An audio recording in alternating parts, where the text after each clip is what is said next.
to item 7, but we'll move to item 8, which is the communications update. So Natalie, if you can join us, please. And then after that, we'll do the Three Waters strategy review paper, then go back to 7, and then we'll take a break for the informal discussion in terms of LTPs and other matters that have been raised, and then we'll come back for the remainder of the agenda.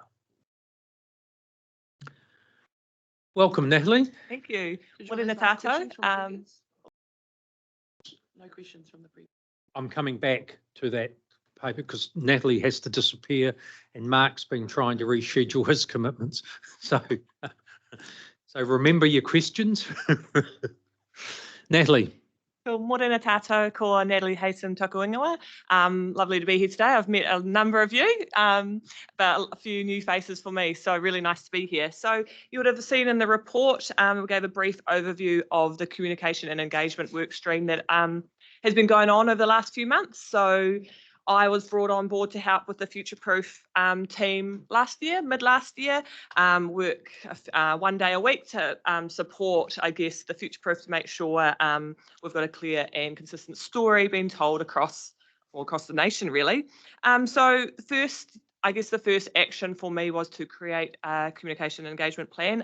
Apologies, the report says strategy, but it is actually a plan. Why it's a plan? Because it's a living document. It's a plan because it's something this one's got a 12-month, I guess, lifespan, and then it's due for renewal. And it's a plan because we know things are moving all the time, so we need to be updating it on a regular basis. So bit of a comms difference there between strategy and plan, but just to correct that error in the report.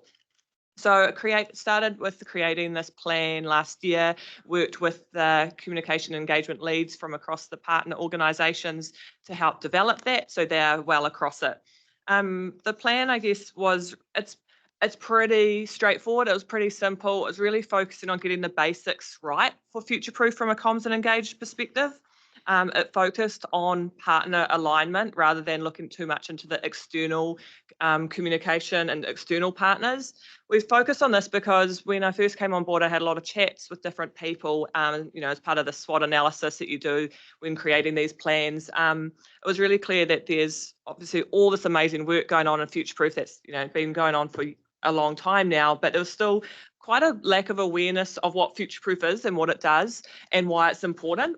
It was really clear that there was lack of a clear future-proof narrative, even amongst the partners. It was everyone I talked to was, it's a slightly different take on what it is. And then there was also, I guess, a lack of clarity between future-proof and all these other plans and strategies like the metrospatial plans and how they all tied together. It was just a bit of a lack of a joined-up story.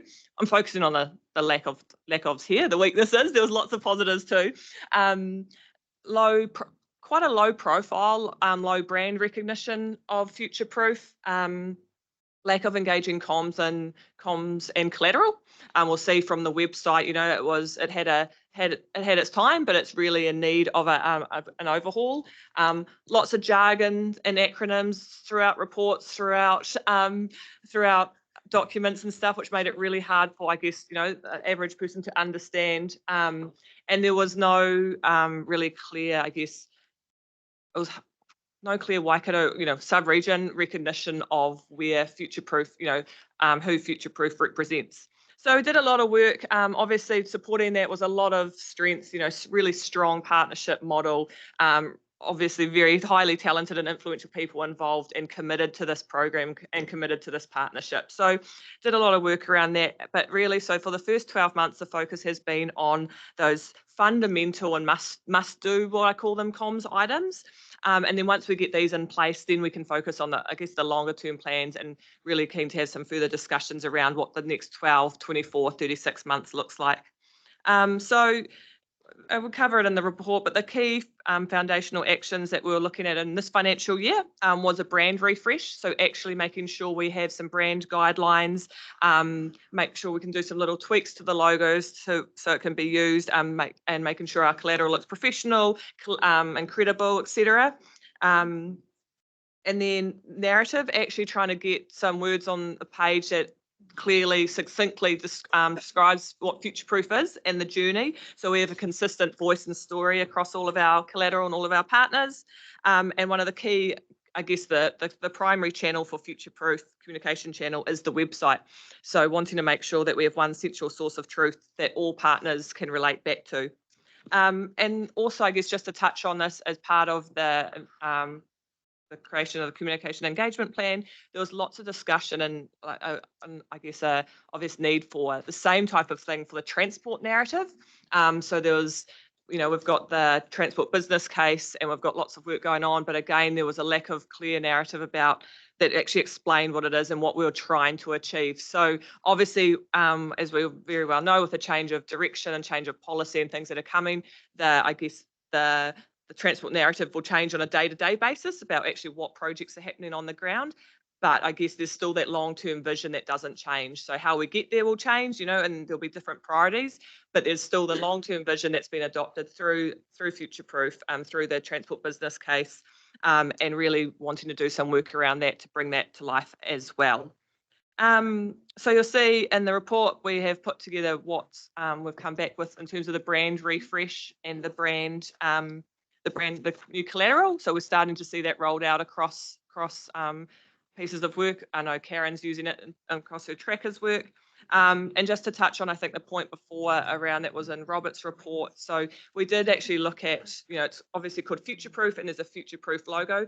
Initially, we did look at including some sort of reference to location in that, whether that was Future-Proof Hamilton Waikato and we, we're looking at how we could best do that. But again, it didn't really work because it didn't encapsulate all the partners in a succinct way. So we've kept with Future-Proof, but I think that was just the reference in Robert's report around, we did start looking at that to see, again, if we could make sure that we could bring it back to our sub-region when, when ministers and other people are talking about it, to make sure it's clearly around this area. But we will do that in other ways. We'll do that through photography and through our language and things. So it's not too big a deal there. And then I just thought I'd go through, I'd give you, I guess, a brief sneak peek on where we're at with the website redesign. Usually, so it hasn't gone through your partner, I haven't gone through our partner comms leads yet. I've been working with them on it, but they haven't actually seen the first design peaks because they're hot off the press. But just given we've got this opportunity to have this meeting today, I thought it'd be good just to show you the types of things we're wanting to cover by this. Now, please note, and I know it's the photos are just placeholders only. I'm working with all of the organisations to make sure we get the right photos. They're just in there now. Otherwise, it was a white or grey box, which didn't look that great. So please ignore the photos. We're doing a lot of work in that space. What we do before I go through this is we get the design done, a base design, and then we work through the content as well as then we get it redeveloped. So the current Future-Proof website will have a massive overhaul in terms of content, design, and development. But if we have a look through, thanks Lyndall for moving around for me. If we've got the homepage, really trying to make sure we've got a clear explanation of what Future-Proof is and what we're here for. If we scroll down, then we kind of go through to, this will be some interactive map. It's hard to see at the moment. We can go on and actually see the different areas that make up Future-Proof. So we can, and then also looking at, we can have little pop-ups that show current populations, future populations and things like that. Making sure it's really clear that, our location between Auckland and Tauranga and starting to tell that story, because what we're finding is lots of time when we say Future-Proof, no one knows where we're talking about. And I know we've heard it this morning. There's different ways to be able to present that. So we just thought, how can we just make it really clear up front to help tell our story? And then if we just go along the top, you'll see the kind of main focus areas of the site. So there's about us, and that's where we'll be able to talk about our partnerships, a bit of our history, and who is involved in us. And then we'll go through to our strategy. So this is just based on obviously our current FDS content that's on our current site. That will need to be updated, but just making sure we've got a central space to show our strategy and the process behind that, and what's coming up in terms of obviously hearings and things. Our focus, so this is a new area where we can pull out our focus areas. At the moment, it's just pulled from our key work streams. So we'll have an area for future development, so priority development areas. Sorry, there's a few issues on, a few tweaks still to be made. Our future housing and planning areas, the transport work stream, as well as the water work stream. So again, we can play around with what we want in here, but at this stage, we just thought it would be a good way to be able to showcase all the work that's happening in the future-proof work streams there. We'll have a new and clean and refreshed governance and meetings section. So that will be for governance and meetings for the for FPIT for this committee here today, as well as the subcommittees. And we will have just a much clearer, cleaner meeting calendar. So it's much easier to find all the agendas and minutes there. And then we are looking through how best to go through present all of our resources. So there's a variety of ways we can share these, but thinking that there will be some sort of main documents area, and then be able to list all the different types of documents and reports. At this stage, it's chronologically, but we might do it by document type and stuff as well. So just working through the details there, and then obviously a contact us page. So it should be our one source of truth. We'll build up over time. What we want to do is actually have a really good look at current content, make sure it's fit for purpose before we carry it over and migrate it over to this new platform.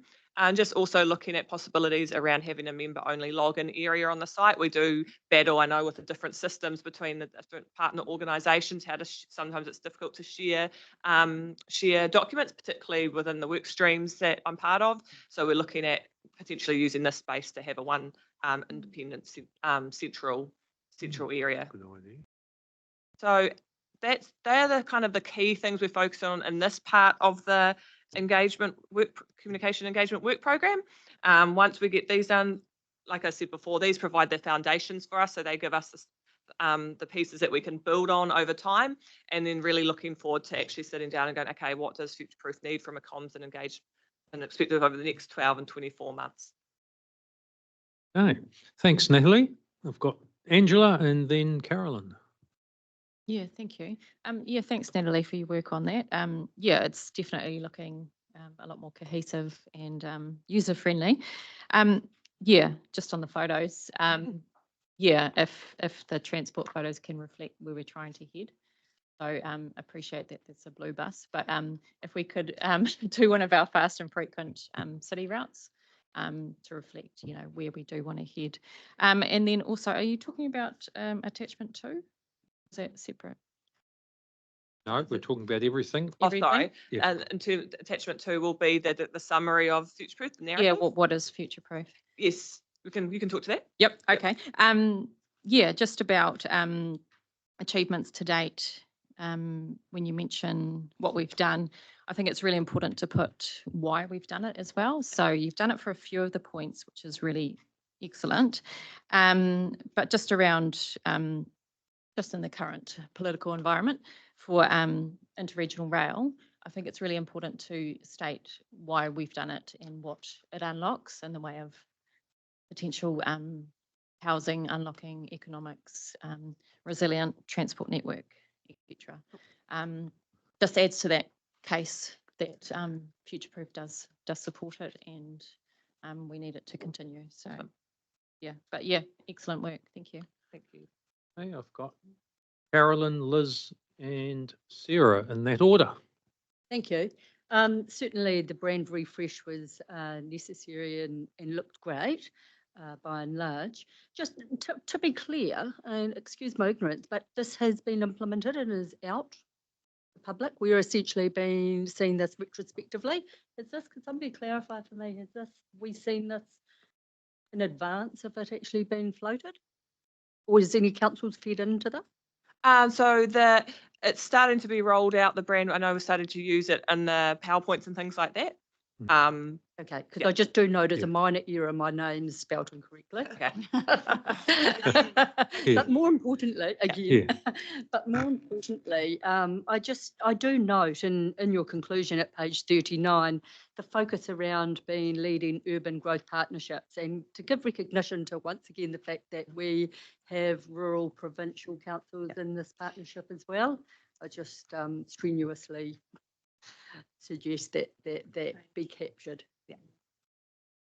Liz. So, hey, Natalie, that Fantastic. I mean, I'd expect nothing less, to be honest.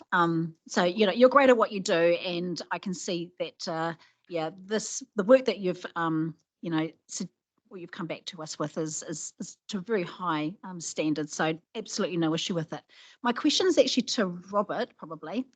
And I'm presuming Robert's online. Yes. Yes, fantastic. So there are a number of projects that I guess we've had to pause or put a hold on. When I look through Robert's report and things like that. And we as a group here probably don't have a lot of oversight to where costs are going. And I'm fully supportive of this, don't get me wrong, but I guess when I'm thinking about use of money, is this, you know, this is important, but is it more important than some of the projects that we've had to put on hold? So that's just a quick question for you. Hopefully, quick question. Right. So just to be clear on the costs are minuscule relative to everything else. So Natalie can actually give us the actual numbers of the cost, but I think it's around about $1,200 for the brand refresh. So in terms of the priority, in terms of the relative priority, if we're to present a credible source of information, the website is actually really critical at the moment. The current website is old school, it's clunky, you can't find the data that you need. If you're a central government official who's doing a search on what's this future proof, I'm about to prepare a briefing for the minister on, the data, the information's out of date, it doesn't tell the story we want to tell, all that sort of stuff. So it's actually really essential if we think about becoming the credible source of information for the government and for people that are looking in on future proof and saying, what is the plan or the strategy and why would we invest in this region? So it's been one of our early priorities is just to get that right. Off the back of it, there's a whole lot of operational efficiencies I can get. So like Natalie referred to the difficulty of us sharing information. If I can use this as a vehicle to get all of our information in an accessible place for all of the council staff participants, I don't end up with having to manage half a dozen interactions with half a dozen different document management systems for my projects.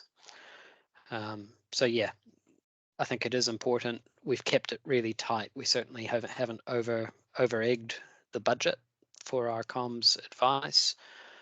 And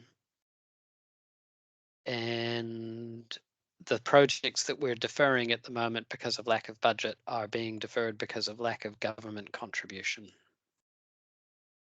So it's the government share that's missing.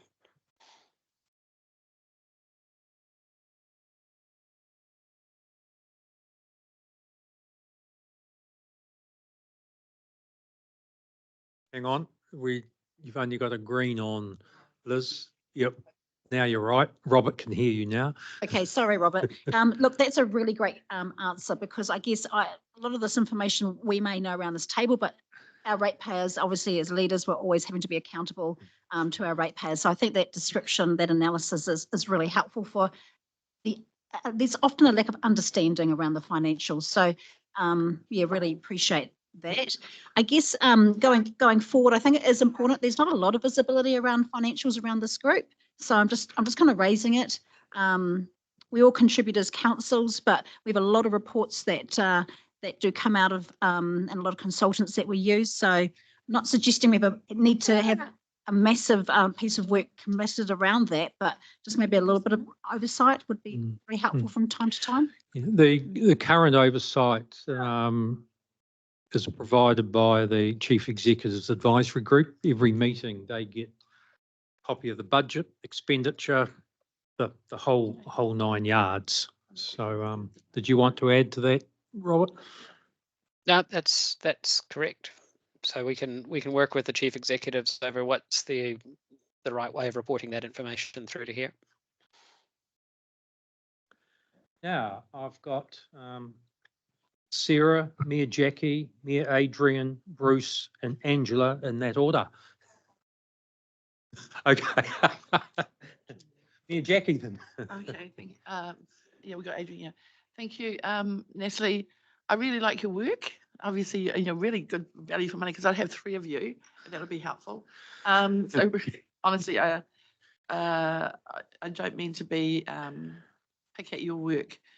I guess overall, I was surprised. I guess what Kara was saying was to have an implementation of a brand refresh retrospectively without it coming to this table or online. I just feel a bit topsy-turvy. I think from an operational point of view, it might be signed off, and I like it personally. But I guess in terms of how we govern, I think those decisions around brand refreshes should be here. And there might be an input from here. And I'm not sure, just to make sure that we are on the right track for everybody. And I guess it's going forward. And on that process stuff, I guess I also thought about, so I wasn't aware of it. I actually scrambled yesterday to find the plan/strategy, which I'm great that it's a plan, because I think it's great that you do adaptive dynamic work, and it will be necessary for us to have that engagement and communication strategy be adaptive over the next 12 months and ongoing, but to making sure that those key rocks or communication engagement projects are in line with our work program 1 and our prioritization of those work programs 2. And I guess is what Liz said, is maybe that's that part was missing from either Robert's or your engagement thing, is just some of the numbers, so that we know we're tracking the numbers against some of those, just so we know the scale of numbers, is because sometimes importance can be different to numbers, right? Just to hold that up. I really like the idea of what you're developing, the mural. I like what you're doing. I like the mural stuff. I think the process is a bit upside down. And in terms of if we're going to go forward with communication and or content that's going on the Mural Forum website, that I haven't seen information about what the actual process, and I've checked in my own council formally, as to who gets it, where it goes, and how, and what's how it's signed off before it goes on. And I think you've got, from the content that you've got and whoever's input into it, have got a really good finger on the pulse. But I guess this is a bit of my area of expertise as well. But also in terms of governance, I think we want to ensure that the right people in the right organisations are collectively understanding it and signing things up, and also enhancing whatever goes on the website to our collective voice. We've talked a lot today around collectivity, and our story, and we want to build that story around the things that we agree on together and be adaptive and supportive of other things of each other. So it's kind of just in line with that, is what I'm saying. I'd quite like to see the timeline in a timeline sense, or as well. And I love the idea of what you're doing in terms of the website potential, because one of the things I talked to Bill in the break was, maybe because I'm a bit unwell, but for me as a mayor, we've got Mural Forum, we've got Future Proof, we've got the region that we're dealing with, we've got our own council, and we've got a whole lot of strategies, plans, and submissions, and then we've got central government, and also there's all these other plans and strategies and opportunities for us to have a say, and also be collective across even some policy areas or submissions coming forward collectively in lots of these areas. But I don't see in my council this on one piece of paper. So I always like to see, like, let's simplify this down to, what does it look like if we're looking at future proof as to the opportunities with central government to engage and communicate, and even here. So we've got waters, we're going to be doing the update of the waters strategy. We're just doing the FDS at the moment, blah, blah, blah, blah. What does that timeline look like in the next year, 2 years and 3 years out? So we have a bit of an understanding of timeline and strategies, so we can then work backwards. And if we do want to ad hoc workshop to kind of nut out some stuff, get a bit of thinking from governance as well as operational, no disrespect to our chief executives, a group or not, just some navigation from this table. And I think if we just saw some of that planning on one piece of paper and the timelines, that would be good, because I see this as an opportunity to use this website as a portal that we can, as you say, like anybody can then go and go, if we want to go down to portal down into our specific strategy around FDS, or our specific around what we think about waters, and then it may then segue into our different councils and all our collective stories. Putting one thing in one place and having that portal of information, I think, is a great opportunity to use the digital that we have. So stop me at any time. I've given a lot of this a lot of thought, but I guess there's I feel a bit of a disconnect between that, and I know that the chief executives, and no disrespect to the chief executives, including my own, like if there's a lot of stuff being done at that level, but I guess I'm not navigating the minutes or understanding a brief summary of it, or that if they're meeting in between our meetings. Yeah. Okay. So I'm not the only one. I kind of get, if it's above our pay grade, cool. But if it's some executive summary of those meetings, even if it's just here, just for our information, just so we're progressing along, make sure we're collectively understanding, that would be helpful maybe. Or some thought around that. And the only other thing I think of in terms of, so I like the line items and the prioritization and the money and the timelines and stuff. And the other thing I guess was when you've got things like a spreadsheet with projects and that prioritization is, maybe it's as simple as that one page dashboard as an overview. And because in the bottom of your flyer, you've got words like we're progressing on things. And I know that we don't necessarily know the timeline, and that's a flyer out. And sometimes we can't put numbers against, and our next draft is due in November 2024 would be the end of that sentence for me. But sometimes a dashboard of, because not everything goes well all the time, that an overview one page executive dashboard summary of all of the 25,000 things that you're doing just in one day a week. I'm gobsmacked at your capacity for work. It's kind of like summarized somehow. Yeah. Anyway, but good work. Fully engaged with it. Feel like we could make this greater, faster. And the other one, I'm going to say TikTok again. When I hear the words in this, one day a week's not enough for you, especially we're going to get you for a really cheap amount of money, I really want to know when this engagement part and communication thing's going to roll out, because I can't wait 6 months or a year for that, because I think this table has a dynamic opportunity to help government and NZ and go forward faster, and we don't have that time.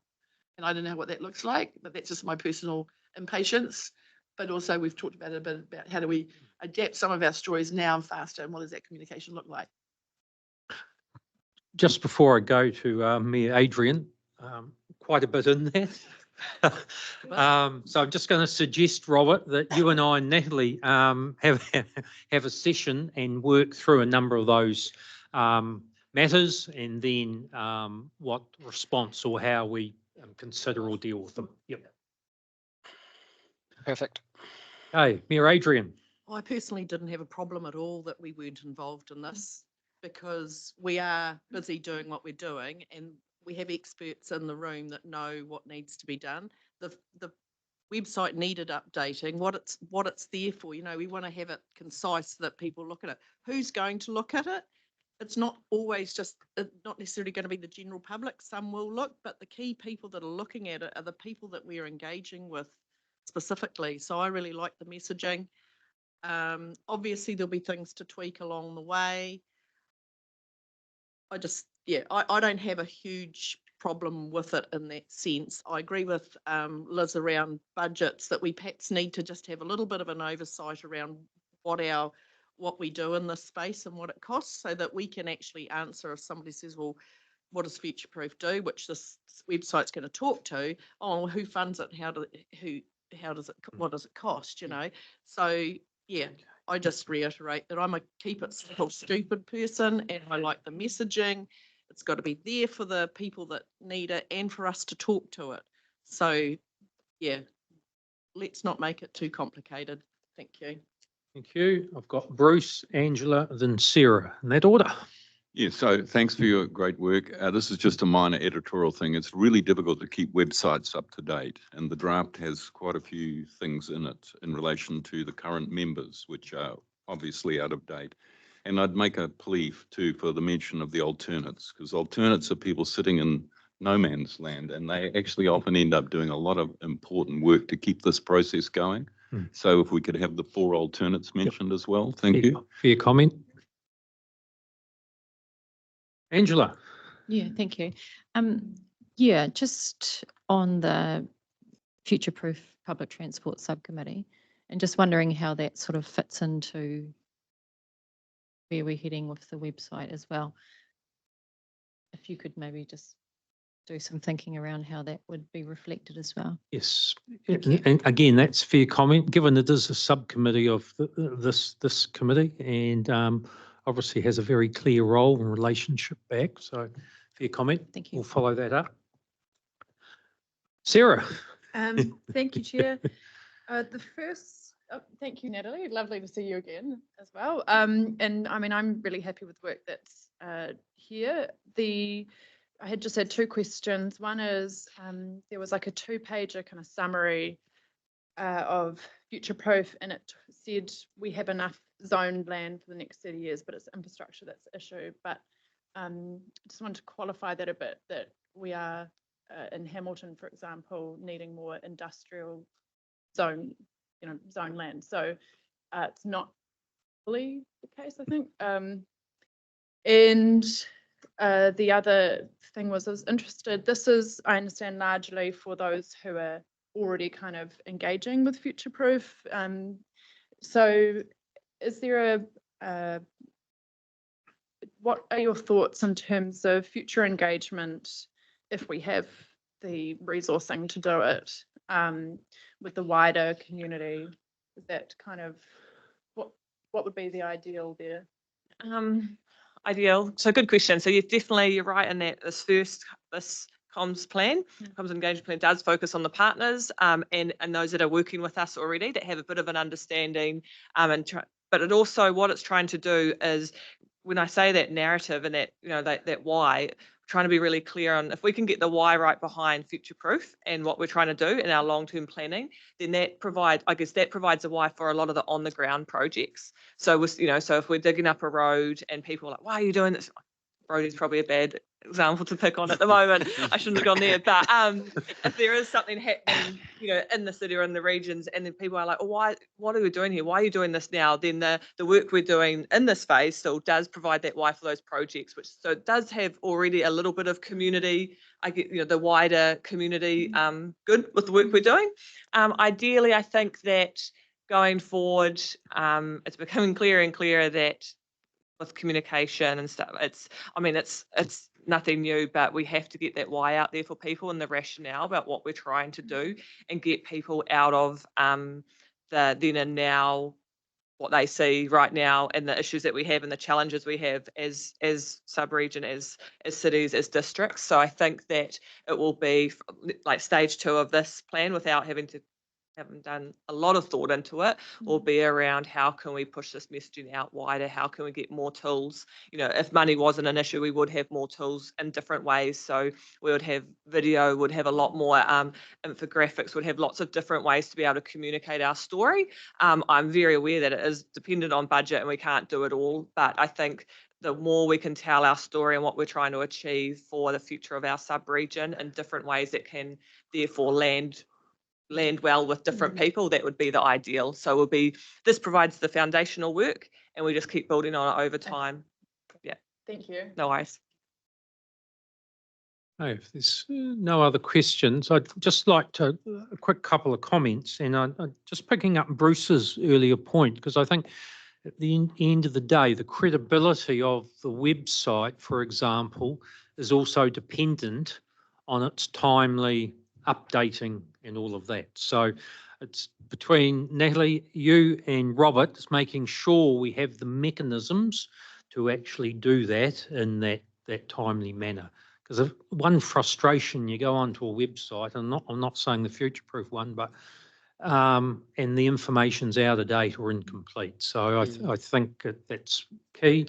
And secondly, I quite like the member-only component of it, because I see that ability in terms of communication between the partners potentially being of some value. And just Okay.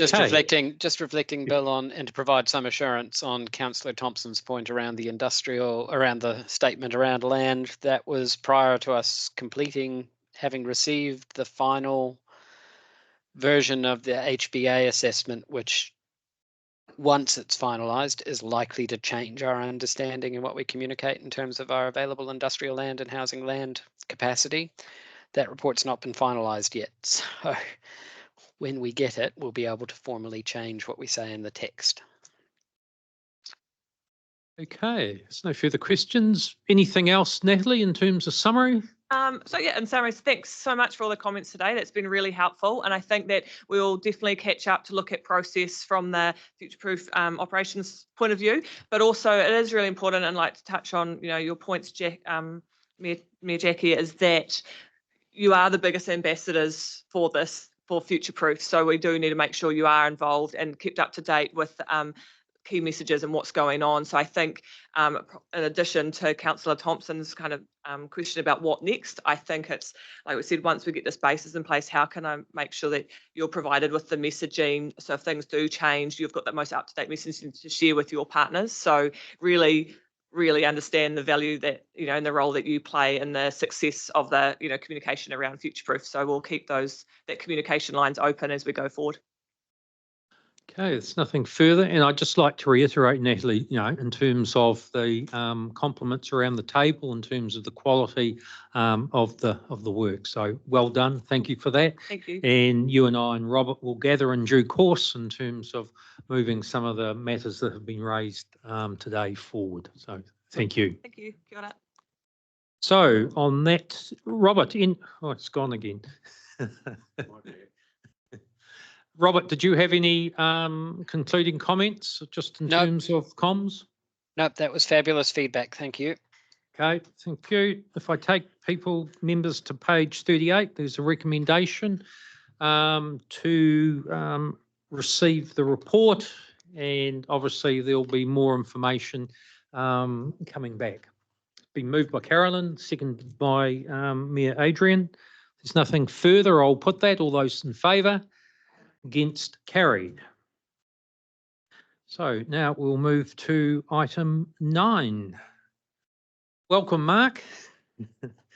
And we'll discuss the Three Water strategy. And you've heard some of the matters that were raised previously, that were raised by members. So I presume you'll just cover off on some of those in terms of your presentation. Over to you. Thank you, Mr. Chair. Robert, before I get into it, is there anything that you'd like to cover?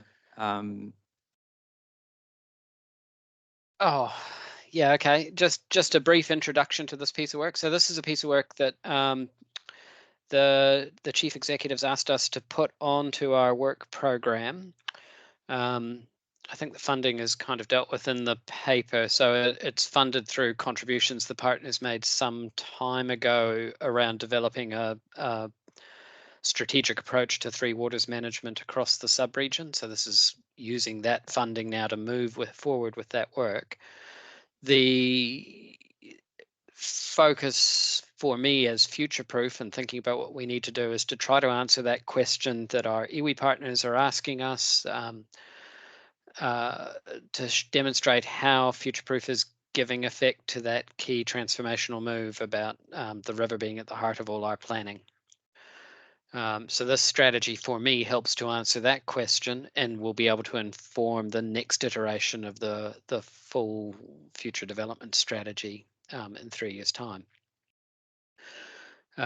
So it's an important piece of work. It also sets us up quite well to start developing a response proactively to the kind of discussions that will probably emerge through the engagement around the review of Te Ture Whaimana over the next 18 months to 2 years. So Mark, I think I'll pass on to you. Thanks for that intro, Robert. Kia ora koutou. Ko Mark Tamaro toku ingoa. I know most of you from previous work. And I've been engaged by the partnership to help scope the terms of reference for this review. So just at the outset, and to address one of the earlier questions, to get really clear on scope, because there's so much happening in the water management space at the moment. We've tried to be really quite explicit on what the lane for this work is. So it's not setting water quality limits and targets. That's the job of the Regional Council's freshwater policy review that's currently underway, and also the review of Te Ture Whaimana has the potential, as it currently does, to feed down with the weight of a little stronger than a national policy statement into that world, nor is it to try and form a position of the partnership on institutional arrangements. So organisational structures and responsibilities for provision of water services, which is the discussion that's happening through the Mayoral Forum at the moment.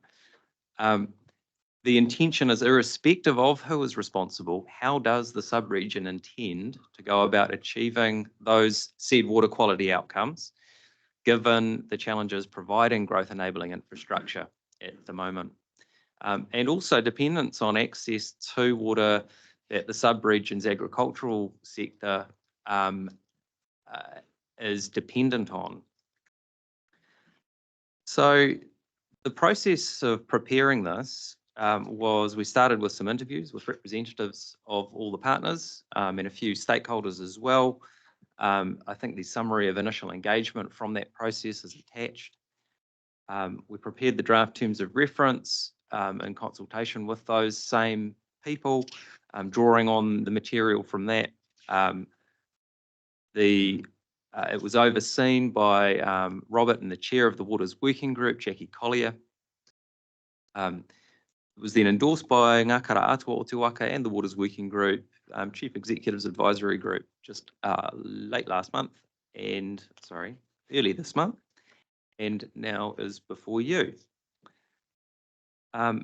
Broadly speaking, the feedback on the current strategy was that it's a pretty sound strategy. There's nothing that people would actually have picked up on and disagreed with, but and it was really, initially it was quite influential, but it's been 12 years since the strategy was first developed, and its relevance over that time has waned. A lot of the people that were involved in its initial preparation have moved on, as people do in organisations. The detailed action plans really struggled to get traction for implementation. They were a subordinate piece of work to this strategy, and the context has moved on. That includes, and it was always intended to include an update to reflect the future proof strategy, which is now the 24th strategy. So it was always intended that at this point the strategy would be reviewed. And just a few of the things that Robert alluded to as well. There are 3 transformational moves in the updated future proof strategy that are really important to this work, which relate to iwi aspirations, including a focus on the Waikato River and its catchment, and the Piako, Waitau and Waiho rivers. Transformational move to the Waikato River, giving effect to Te Ture Whaimana, defining ecological features, connecting the metro area to the heart of a blue-green network, water-wise and water-sensitive communities is transformational move 7. So there's a bit of a shift in ambition as it relates to water management. And also there's this continuing growth pressure. And all of these things and challenges providing growth enabling infrastructure, all of these things kind of coinciding. Those things came out in the key shifts, which are identified through that first round of interviews and have been tested and retested, which again will be really important to the review of the strategy, which is the criticality of addressing climate change and ensuring climate resilience of communities. So that's both, I guess, emissions from infrastructure, but also the resilience of communities to the effects of climate change. You know, that Gabrielle and Auckland Anniversary Day events really brought into pretty sharp focus. The maturing of tangata whenua partnerships, including the embedding of Te Ture Whaimana into our policy context, and not just that, just kind of part of how these services are considered and provided. A lot of changes in the regulatory landscape, the bringing about of taumata arawai, national debate on incomings and goings in relation to who might be responsible for provisioning water infrastructure. And of course, the expansion of the Future Proof Partnership to include Matamata Piako District Council. So that's bringing in the Waiho Piako and relevant aspects of the Hauraki Treaty Settlement as well. These kinds of considerations really take the strategy in a direction of needing to look beyond the pipes and plant typically associated with the term 3 waters, hence this being intended to be reviewed towards a water services strategy. And that will include flood protection and drainage services provided by the Waikato Regional Council, not to overtake the work that's been done through the Regional Council's infrastructure strategy, but to acknowledge the interrelationship between provision of stormwater services and drainage services on the urban periphery, for example. The relationship between catchment-based, thank you, Lyndall, river-based and catchment-based flooding pressures, and these kinds of things. Previously, the strategy was supported by the Regional Council, but the Regional Council's own services were considered out of scope, reasons that existed at the time. So this is really just trying to be able to provide a scope that provides a holistic picture of water services and doesn't draw kind of a boundary around the responsibilities of one organisation or another. So what this means is that concepts such as retaining water in the landscape, and Nanai, I know you had a question related to water storage. So these kinds of concepts like retaining water in the landscape, blue-green networks, sponge cities, they've been talked about quite a lot as having the potential to utilise more, I guess, ecosystem service-based approaches to improving resilience, provision of some water services, in kind of ways that are potentially affordable. So in addition to stating the broad strategy for what the partnership may think of as typical water services, that's really important. Got to be able to provide those base services. It'll also be an opportunity for the partnership to express its appetite for any of those emergent approaches in the context of managing growth, delivering on the future-proof strategy. Rather than rely on these long action plans, which sit aside from the strategy, the intention is for the strategy itself to identify a small number of high priority actions. That's probably where I'll leave it, Mr. Chair. Okay, thanks, Mark. I'll open it up for questions and comments. Here, Adrian. I really struggle to really balance the work that the Mayoral Forum is doing in this space. And I know it's two different concepts, but it's still, I really struggle with it. I don't know why. It doesn't sit well in this group, in the sense that the City Council, all us councils have got our work programs, and where does future proof sit in amongst it? I really struggle, to be honest. I want to understand what it is, what the purpose is in this group. Yeah, I'm happy to start that. And I might ask Robert also, because there's mention in here of the place of this piece of work as it relates to already anticipated work around what they call a strategic business case, or what's called a strategic business case, and components of that this strategy will be able to pick up. But I'll probably come right back to the just a recap of that scope part, because the Mayoral Forum's work is really important, and they are really relevant. So I kind of think of it as there being three lanes tracking in parallel at the moment. There's the policy review itself. So in that context, I would talk about the freshwater, the Regional Council's freshwater policy review. I would also put Te Ture Whaimana into that camp, which is really setting, these are the intended outcomes for the awa, and for when we're talking about limits and targets, for example. We've then got the work that the Mayoral Forum is doing. So that's talking about these institutional arrangements, who might be responsible, what kinds of collaborative arrangements for provisioning services could happen. And then we have the future-proof strategy, which kind of sits in the middle of these things.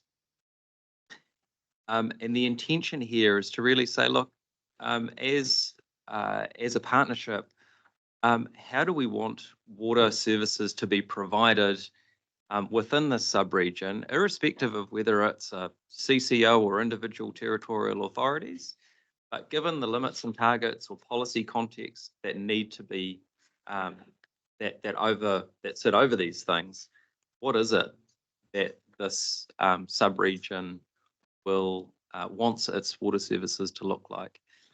So that's really a kind of, as I see it, a key function of this strategy, because there are different ways of meeting limits and targets, for example.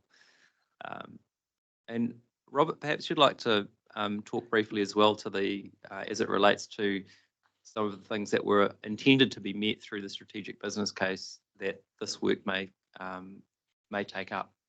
May replace, yeah. So taking several steps back, there was a before my time, actually, there was work commissioned by the chief executives and Future Proof to develop a strategic business case or a program business case for waters infrastructure across the region.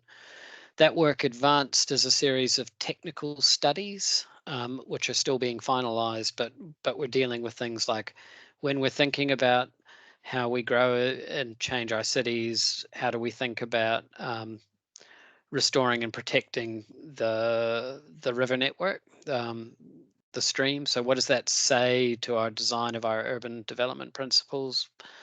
How do we think about the potential as a region to use environmental offsets instead of having to constantly spend more and more money on water treatment standards for less and less material benefit to the river? Is there a way we can spend some of that money for greater benefit elsewhere in the catchment? Get that conversation on the table and thought about. What are the implications of climate change for how we collectively as councils in the region manage water supply, both for our economy and for our rapidly growing urban populations? So these are issues that span, they're policy issues rather than organizational design issues that span all of the partner councils and require a collective response to. It's not something that each of us can go away and do on our own. In parallel to that work, we started to do some work around regional solutions for wastewater plants. And so we have the two detailed business cases for the metro area at the moment. So for the Hamilton North as far as Taupiri, and Hamilton South to Cambridge and Te Awamutu, thinking about what is the regional solution that's going to be most efficient for our wastewater treatment needs given the projected growth across all of our local authorities. So this strategy sits in that space, providing context for how we think collectively as a region about our the actions that we would need, whoever is the future manager of our water services, whether it be ourselves as independent councils or some new entity or the previously thought of entity, provide some direction to them about what we expect those agencies to deliver when they're dealing with the kind of issues that Future Proof deals with. That's kind of where it sits in the system. So it's providing that strategic oversight. I'm hoping it avoids us needing to go down the path of what was originally envisioned as a program business case, because I see those program business cases being quite often black holes for funding. And I think we can do something tighter and be more strategic if we treat it as a strategy that's still based on a whole lot of evidence, but doesn't have to go through all of the hoops of a program business case in terms of methodology. But helps us to provide sufficient direction for whatever that future water management entity is to do stuff.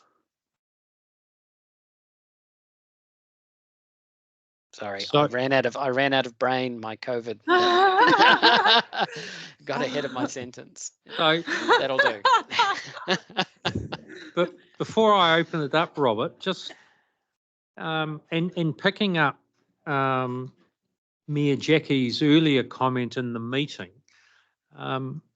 is there though the opportunity in terms of actually having an A3 that actually charted some of this out so we could actually see who's doing what and what the outcomes are, and then how potentially those outcomes can be joined up? And yes, together with the when in terms of dates and that.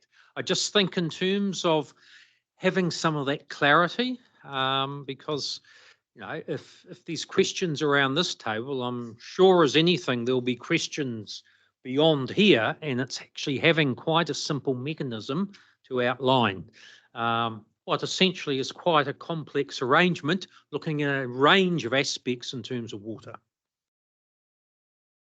If I can just speak to the old future strategy on top of the old future-proof water strategy on top of that, to give you a sense of the practical utility of this stuff. So that strategy was prepared at the time that Waikato Regional Council was preparing the water allocation plan change. And the strategy became quite, the fact that we had a strategy as future-proof and that it had been consulted on publicly became quite important in the litigation strategy around the water allocation, in terms of explaining why it was important that we secure priority for community water supplies, and that there was a strategic approach to our thinking. It wasn't just local government saying, give us more, give us more, give us more. We actually had a justification story that we were able to point to. So if we look forward to litigation around the Regional Council's freshwater plan change, assuming that happens, depending on what happens to NPS freshwater, and certainly to Te Whaimana, it is really quite powerful for us to be able to speak as future-proof on what we want. And the same will come when we get to the Hauraki Treaty Collectives deal. When that comes through, a future-proof can have a collective view to put into that.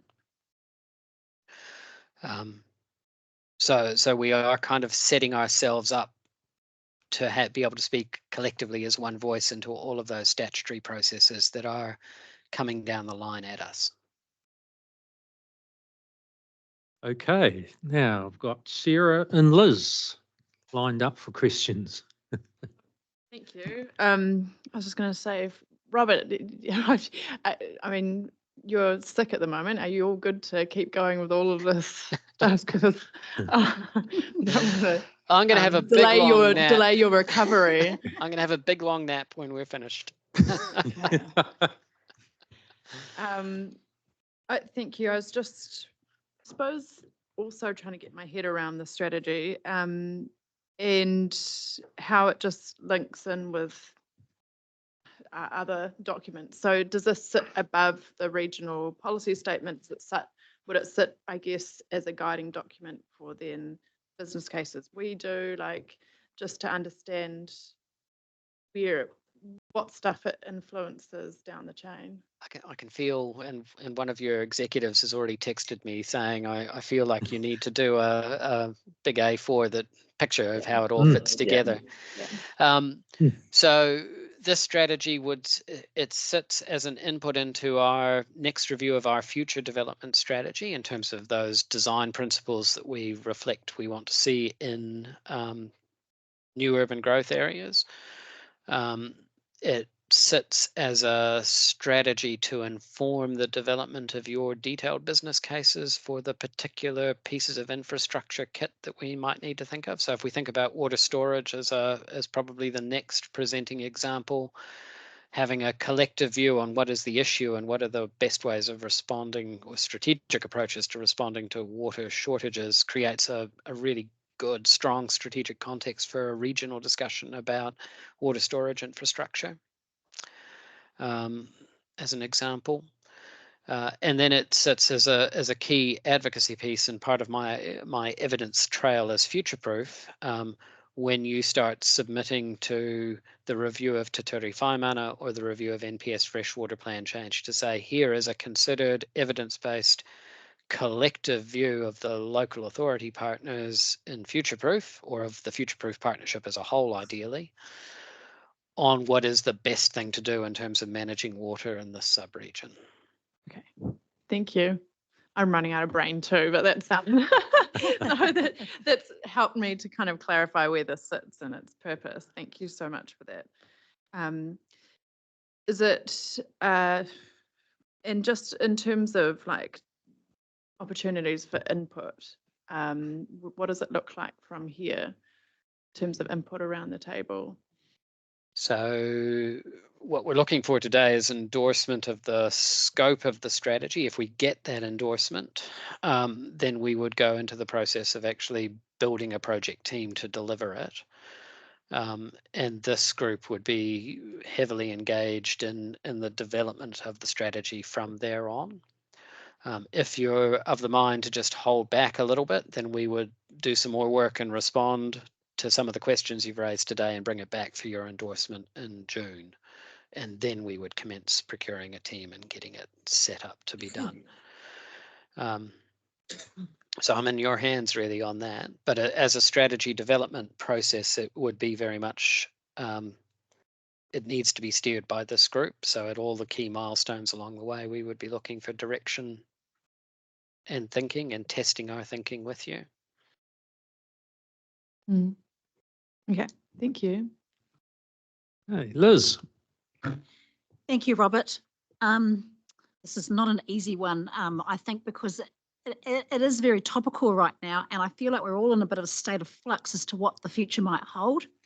And I think for me, especially, I'm just struggling with what the advantages would be to proceed with this work right now until some of the other work around the mayoral forum, around direction from central government. It feels like this is such a changing space that I wonder if 6 months just might kind of appease the members around this table so that we've got a little bit more direction around what some of those directions are going to be for us. I appreciate this is a piece of policy and it's a really important piece. I'm not suggesting we don't do it. I just wonder about the timing of it. It feels like there's a lot of information that needs to come to us, probably from our own councils as well. I need to understand that a little bit better myself. And is the old strategy just kind of not enough for the meantime, just to hold us and provide, you know, anything that we might need? I kind of understood from Mark that there's nothing really wrong with the old strategy. We do need to refresh it. We do need to bring it up to, you know, where we are now. It's certainly very old, but there's a lot of discussions to take place, especially the next 6 months. Is it not better just to hold this off until then? Interested in other people's thoughts.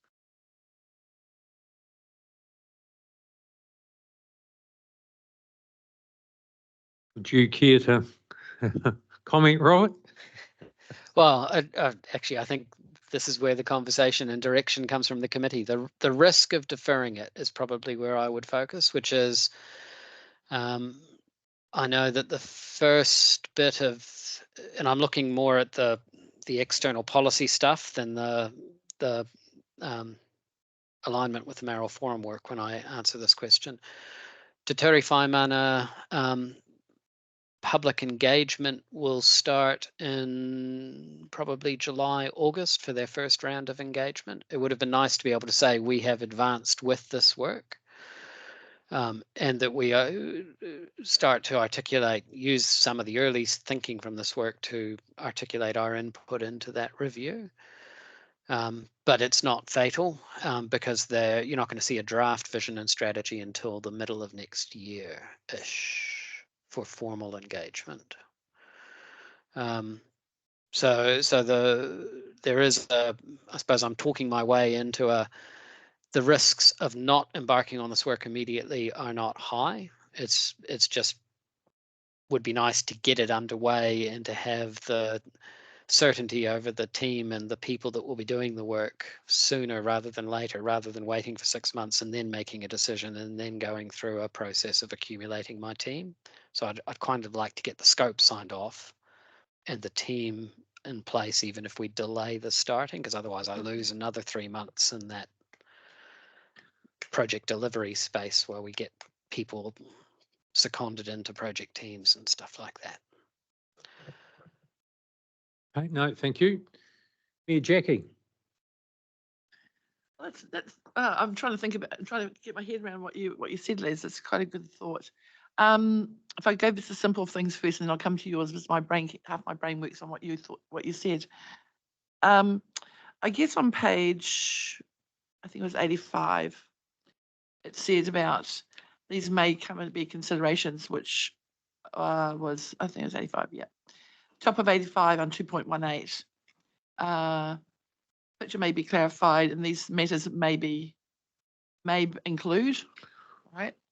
So when I hear words like may include, and the first one is long-term affordability and the economics of water resources, that kind of rings a red flag for me, because we're not Santa Claus, and we do want to be able to do things in a logical, practical, and empowering way, and we do want to have healthy waters and clean waters and do all the right things. But actually, I don't think it's a may in terms of affordability and the economics.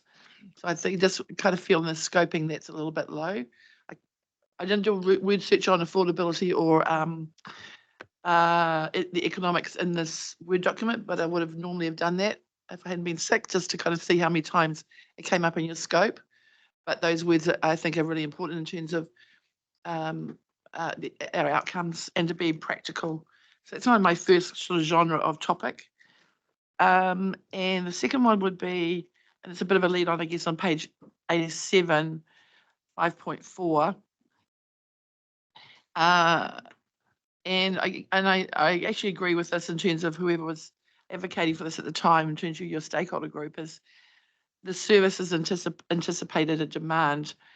You know, if we called future-proof because we want to future-proof the direction, and we can plan as much as we like within our own little table, but actually the vagrancies of the demand and growth and unplanned growth have a huge impact on things that we do. And sometimes we go, darn, we really didn't want this in this place, and then we have to manage it.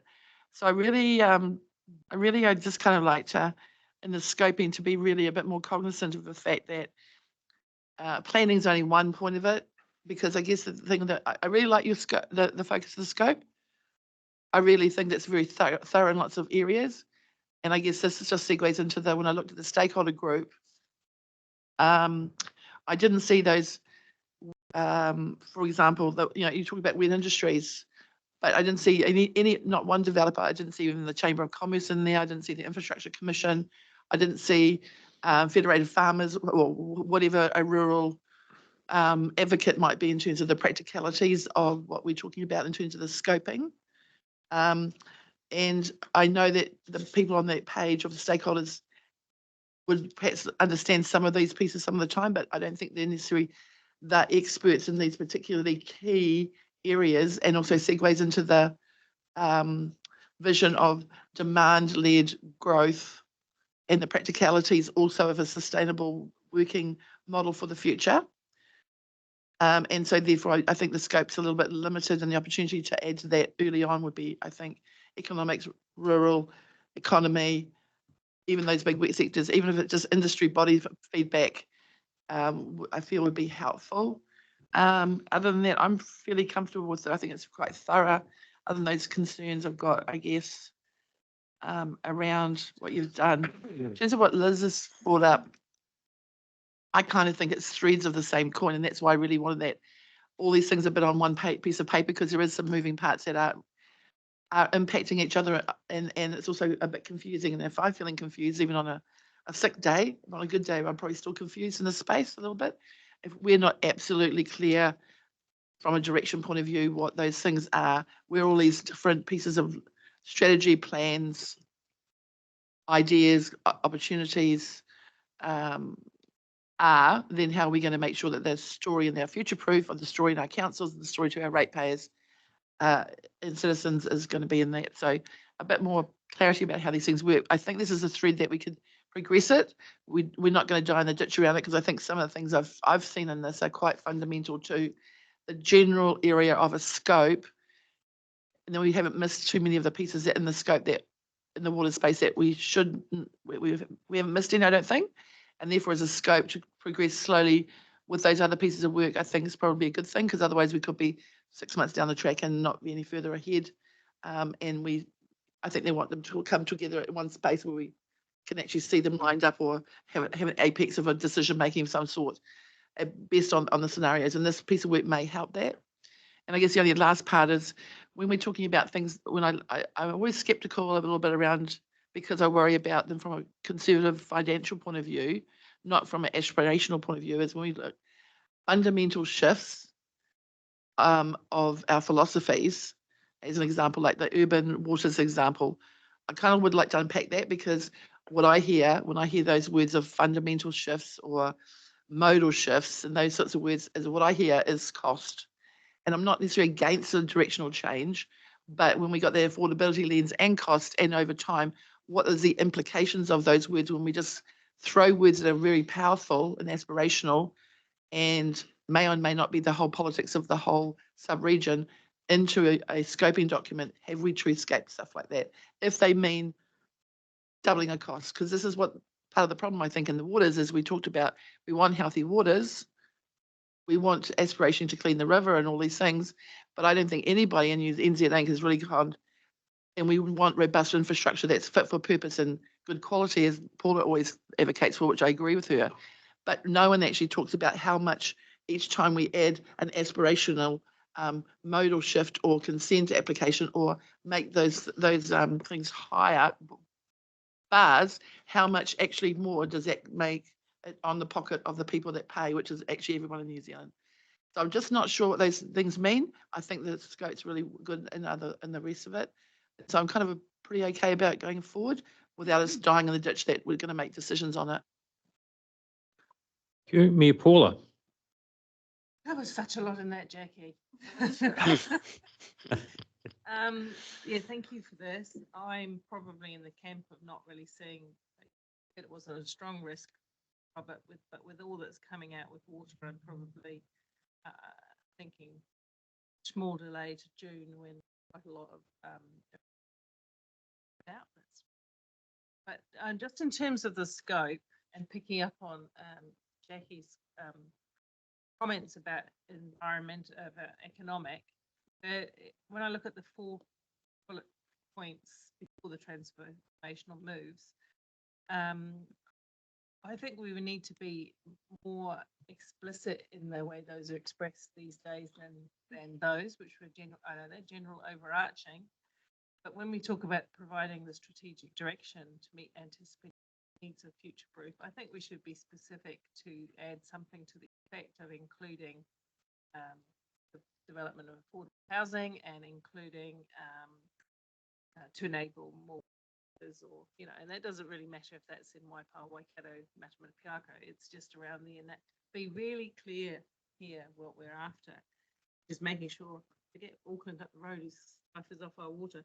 We are we are big cheeky. We are about providing the growth, sub-growth region with allocation and access to water in a reasonable way to meet our own growth, and I think we should be more explicit about what that growth contains.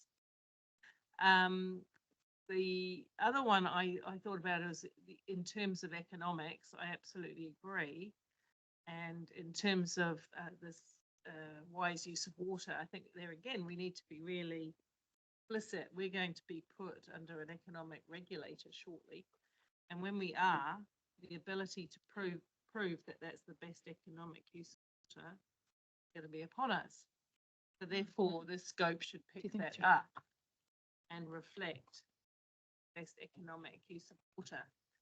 And just in the transformational move, just to make myself a tiny bit here, in transformational move 1, which I don't disagree with, statement around while supporting iwi and mana whenua embracing social and economic opportunities needs to be balanced against that. So also applies to the wider community, just in that. So if we're going to be explicit and say Māori should benefit from the social and economic opportunities of water, which I don't think anybody disagrees with, we should still have that overarching statement that applies to us. And I just want to say that in terms of wise water and water sensitive communities, well, that's very good planner speak, but I don't think that translates very well to the general public. What does that mean for them? But I also think we need to be explicit around most effective and efficient use of water. Let's be honest in acknowledging that per capita we are thirsty here in the Waikato, especially in Hamilton. die. And so we've got a lot to do to make sure that every drop of water goes to its highest outcome. So can we be just a little bit more, I don't know if you want to comment on that, Robert, but that's how I feel that we should be. We don't need shades of grey in this anymore. We need to be absolutely explicit. My views anyway. Thank you. I think Paula. I think I've said to this group before that we inherited the transformational moves and we haven't had the time to actually unpick them, and that is part of my planned work program for the next review of the future development strategy, because you've pointed out a whole lot of completely valid observations, Mayor Paula, about those moves and how we unpick them and how we report against them. So can we just keep that in our mind for a future conversation that I know we have to have? That's true, and I can't sign off a scope today if I don't see those concepts and those are the more articulated concepts that I just touched on about being affected. I'd want to see those before I said yes. And once we've finished questions, I've got some thoughts in terms of a potential way forward, given the comments that have been made around the table. But I've got Sarah, David and Liz in that order, and I've got no one else after that. Then I'll make some comments, and then we'll see where we land. Okay, thank you. Thanks, Chair. I'll look forward to your thoughts around that process going forward. I do think it would be helpful to have that extra time and come back to this in June or whenever is appropriate, because yeah, I agree the scope needs some further thinking, and it would be good to have the opportunity for councils or members to just provide some written feedback after this, once we've had some more time to digest all of this. And I want to support the points made around affordability, but also when we're looking at enabling development, just how that fits into this, because I guess we're seeing with the fast track consenting process, if things are made too difficult, actually, then everything gets railroaded. So we need to make sure that this is looking at enabling development in a really sensitive way to the environment, rather than kind of just protecting the environment, then making it difficult for the housing. So it's getting that right, ensuring that the scope kind of has that in mind, if that makes sense. Yes. Okay, thanks, Sarah. David. I'd almost forgotten I pushed the button.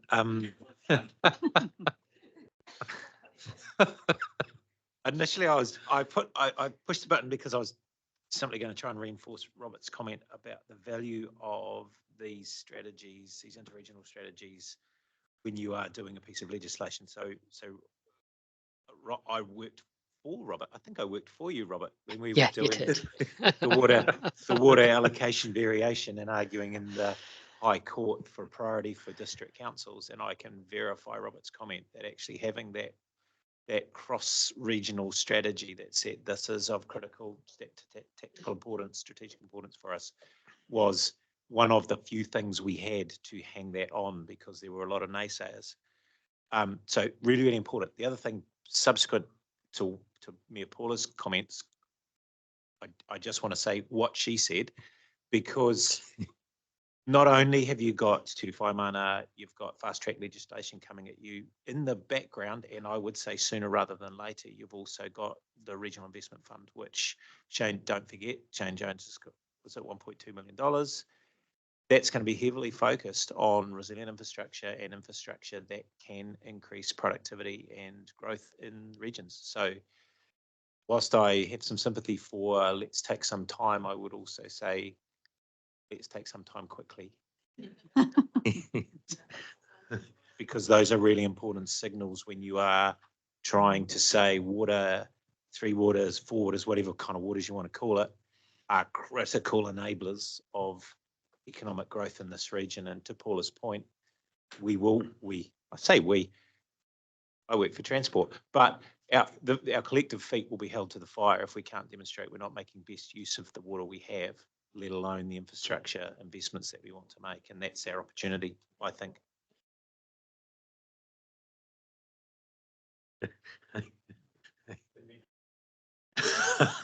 Thank you.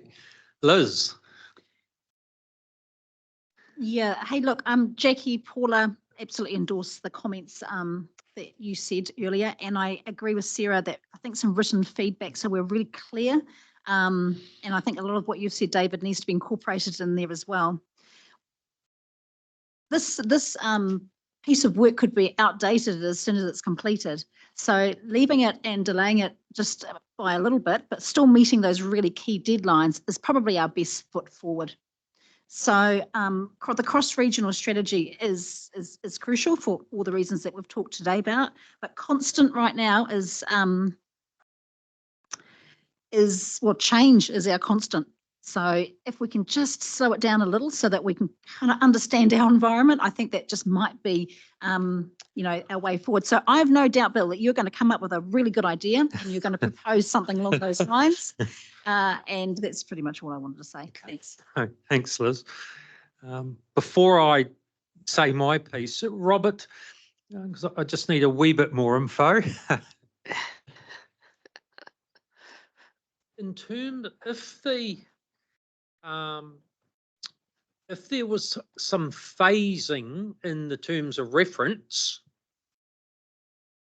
sorry, I'll reframe that. Is it possible to have phasing in the terms of reference? In terms of particular parts or what will be worked on at any given time? Yes. Yep. Okay, no, that's fine. So what I was going to suggest, because there's, and I have listened to the the range of comments. I'm also taken by a couple of matters, or taken with a couple of matters in terms of Robert being in a position to actually get the project team and those arrangements in place. I've listened frequently, not just today, but in other meetings in terms of the urgency and timeliness of actually doing work. So I've also got that well ingrained too. And so what I was going to suggest to the committee is to give an in principle approval today, but that in amended terms of reference comes back to us because there have been some very valid points raised around scope and etc. That there is some adjustments required, including the phasing of what phasing would look like in terms of undertaking this work.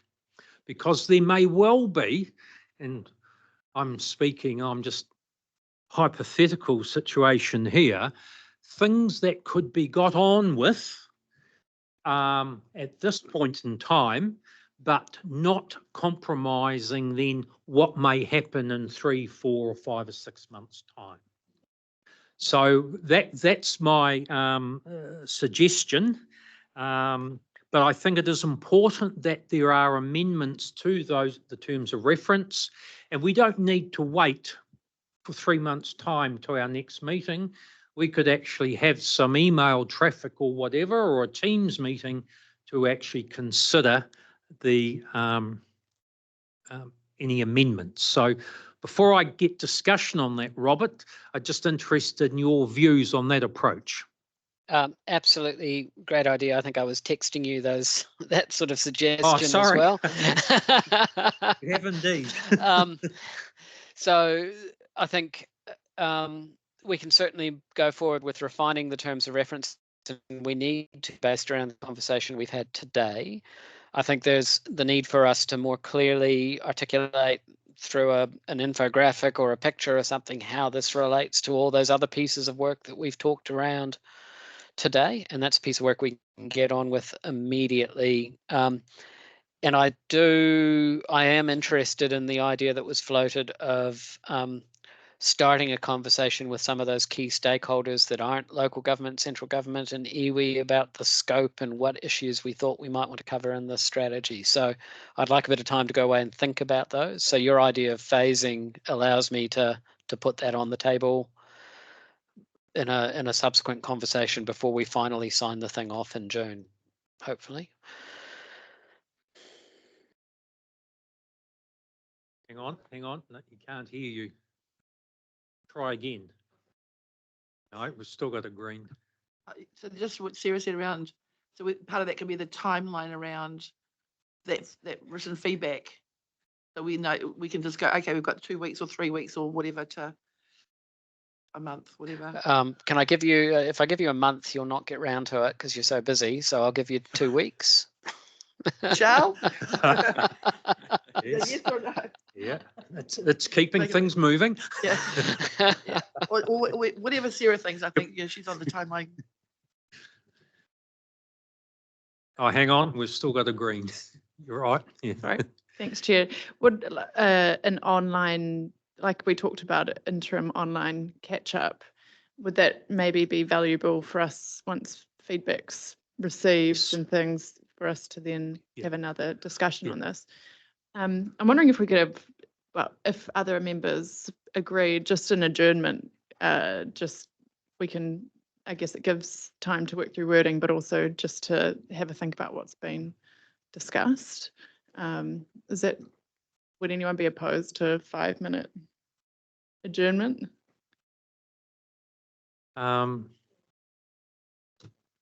Well, if Dave puts the wording up, yes, yeah. Then we can see that.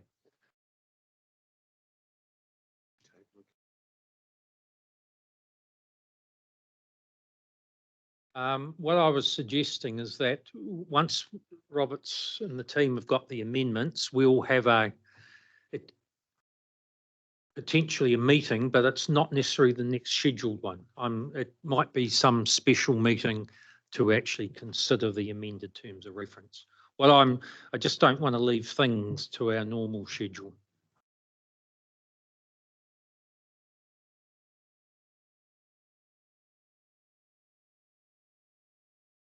Yes, yep.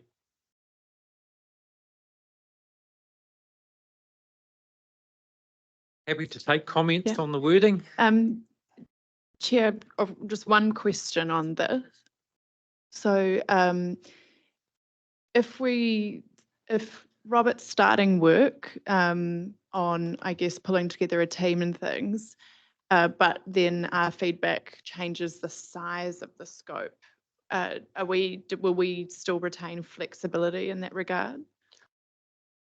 I'll ask Robert to comment, but I would take that as read. But Robert, I think what I would, it's getting into the operational details a bit, but what I would do is probably extend Mark's contract, which is finished, just to allow me to continue to do some work on it.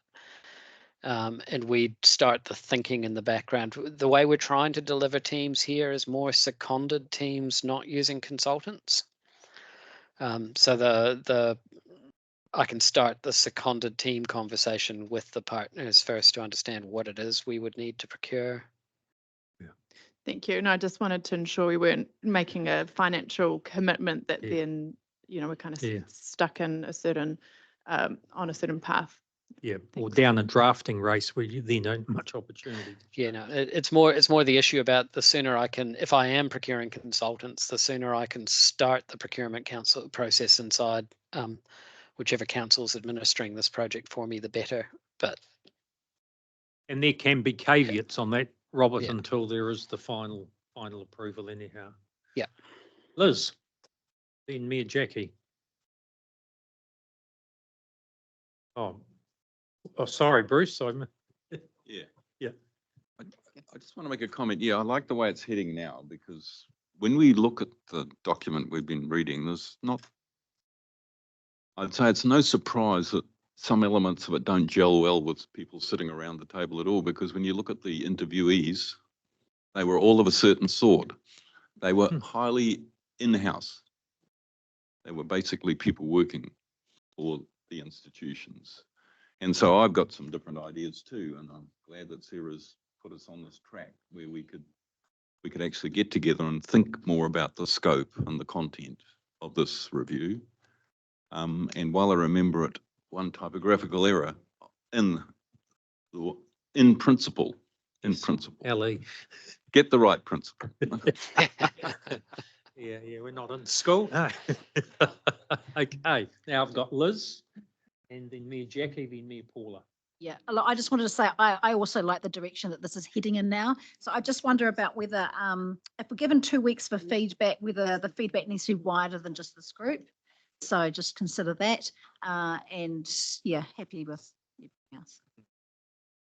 And I think we can leave in terms of that type of messaging to Robert and the team to pick up. Yeah, Jackie. Yeah, and I guess I want to hear from Nanaya actually, putting you on the spot.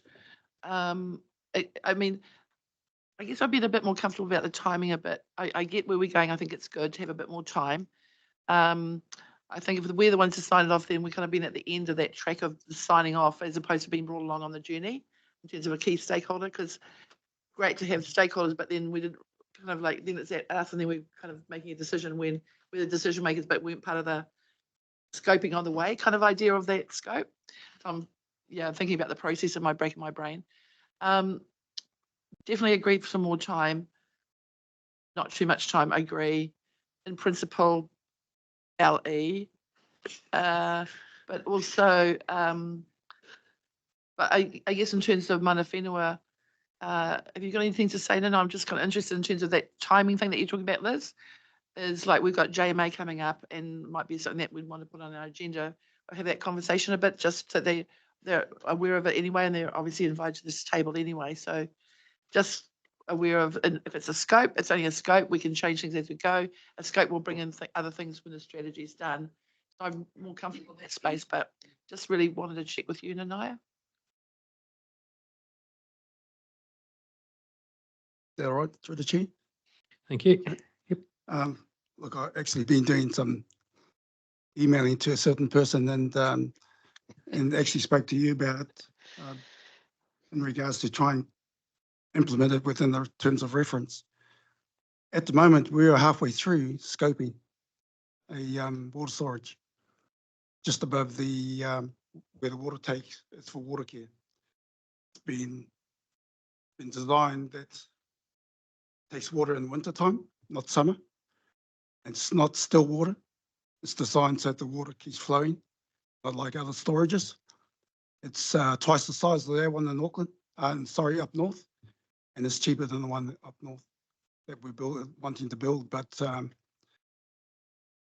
just wondering if would it be a good idea or with interest if people would like to see a presentation of what we've done so far and where we are at this present moment. Yes. Just a thought anyway. Yeah.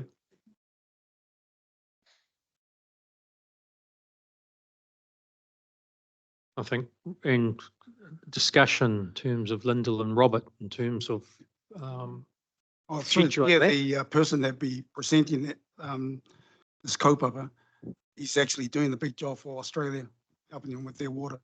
And that's his, he's got a degree in building power stations and designing infrastructure pertaining to water. He used to be on the board for water care as well. So if the opportunity gives us the benefit of presenting that, he will be doing it. His name's Brendan Green. Okay. No, thank you. So, Paula. Excuse me, I'd like to just see a proposal, see a couple of tweaks to that because that approves the draft terms. We haven't even agreed on the draft scope in time, so I think you'd have to put that word in there again. It's all about being explicit, sorry. Yeah, so including the scope. Yes. We've got to sign that off. Yeah.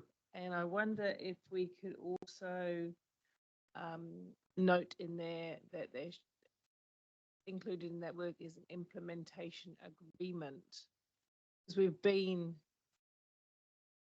at places before where we've agreed on some strategy or way forward, when it's come to implementing something in conjunction with that strategy, there is none. So there needs to be an implementation agreement framework, if that's the right words, not planner. I'm spoken my inner planner self. So you would see that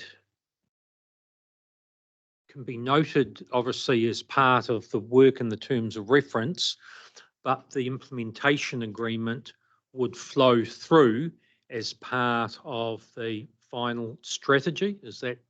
It's got to be noted in the strategy, and, Yes. and yeah, so at the moment there's no reference to it. And just because I'm in that kind of mood today about calling a spade, you notice that, anybody? Yeah, that I would like to see that reflected in that. Yeah, if we, after phasing, put a comma, proposed implement, including, oh, we've got including, proposed implementation arrangements. It's good.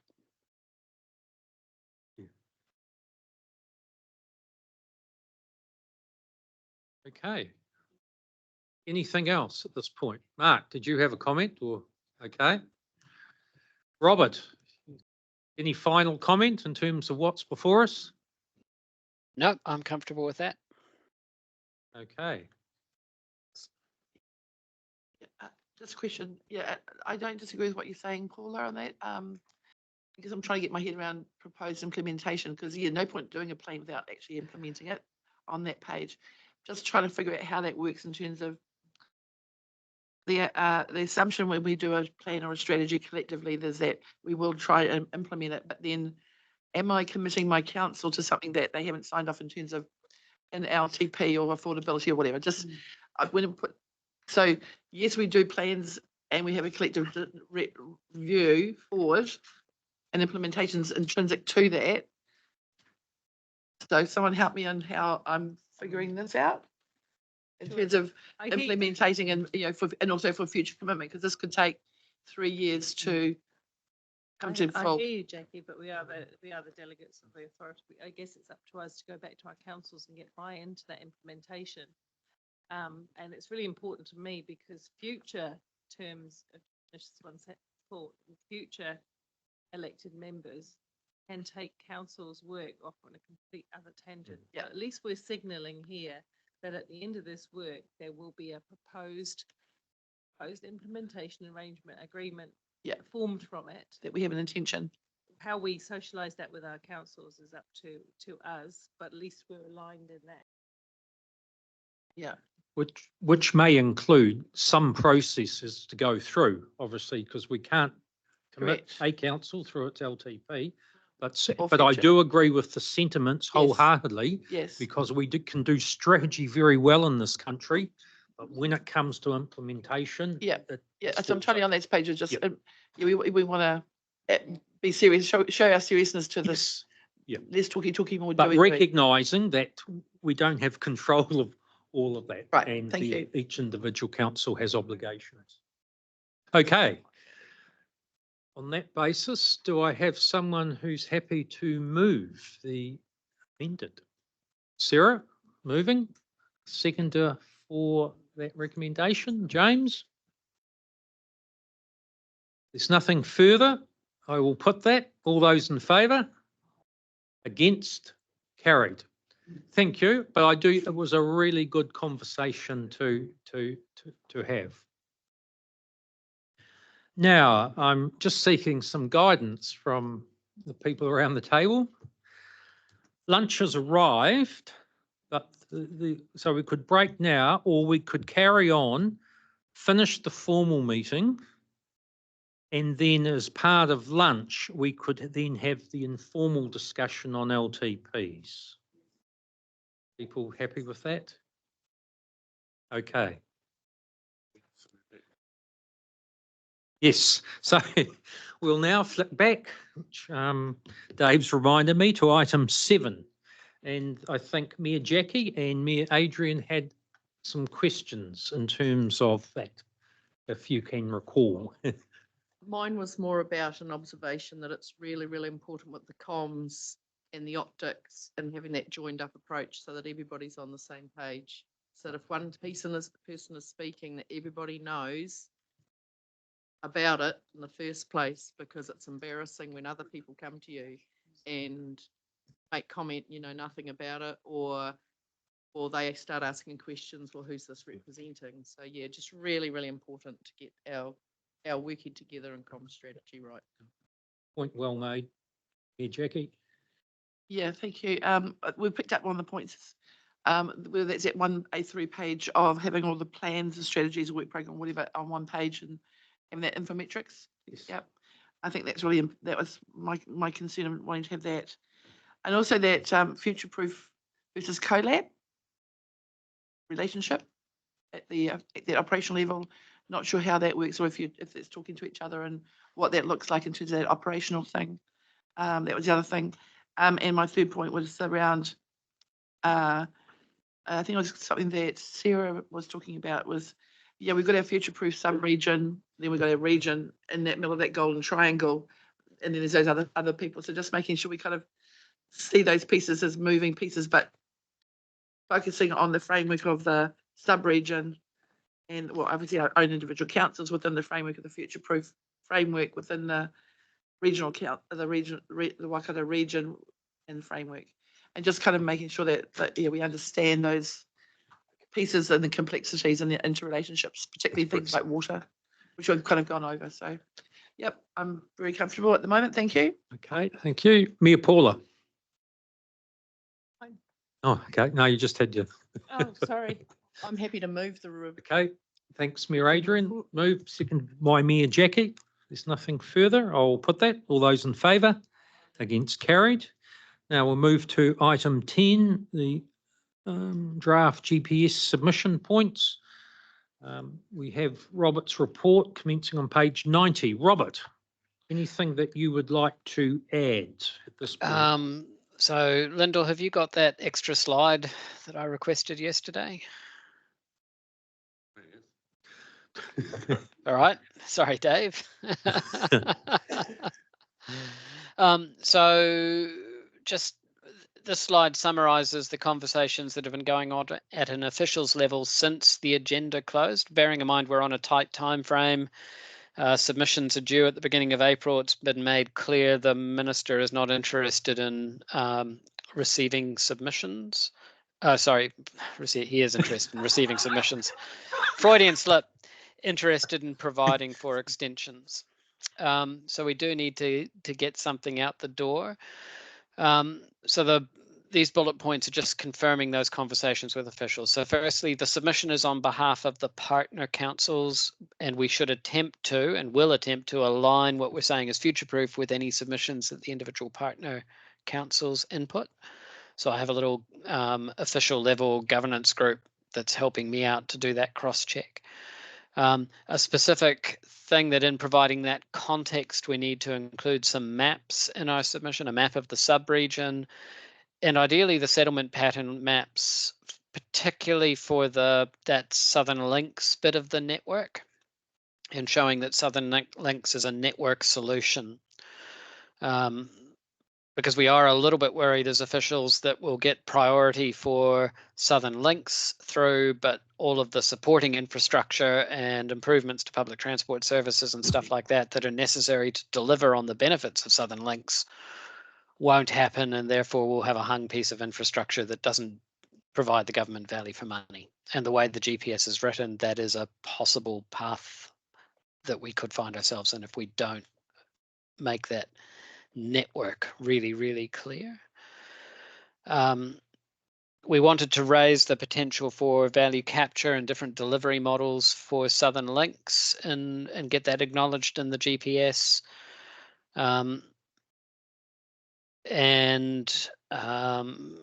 We did want to raise some gaps where if you read the GPS, draft GPS in a negative light, you would think we were completely unable to get investment and into things like electrification of the public transport fleet, which is actually really quite important for NZ Inc. in terms of emission reduction and things like that.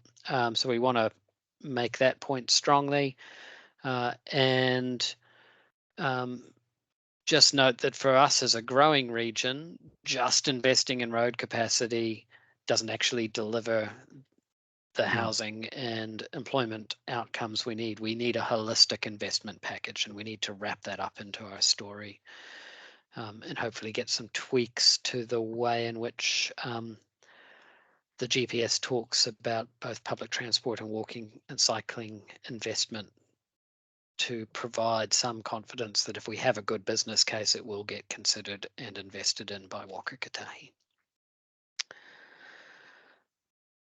So somehow I will have to craft those messages in on top of the bullet points that are in the paper.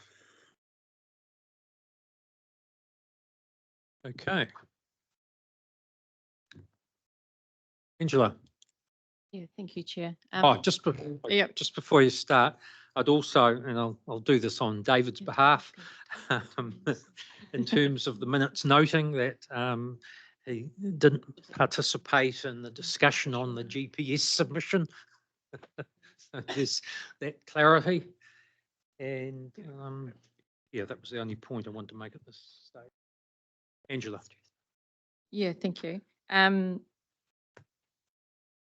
I wonder if with the climate and emissions, we could also talk about transport resilience as well of the network. And also just with the recent congestion on State Highway 1 heading north, you know, advice has been given for those users to use other roads, but no mention of other transport that does head north to Auckland.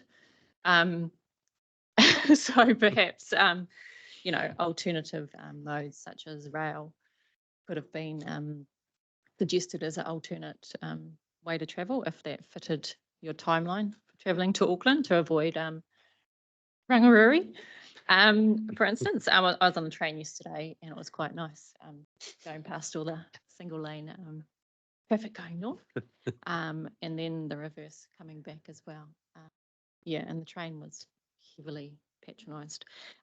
Yeah, so if we could just shore up those messages that we are multimodal and resilient, that would be nice. And I might, there's no mention of the nationwide ticketing system, but so I might ask our Tahi, David Spears offline about where that might, if it's still going ahead.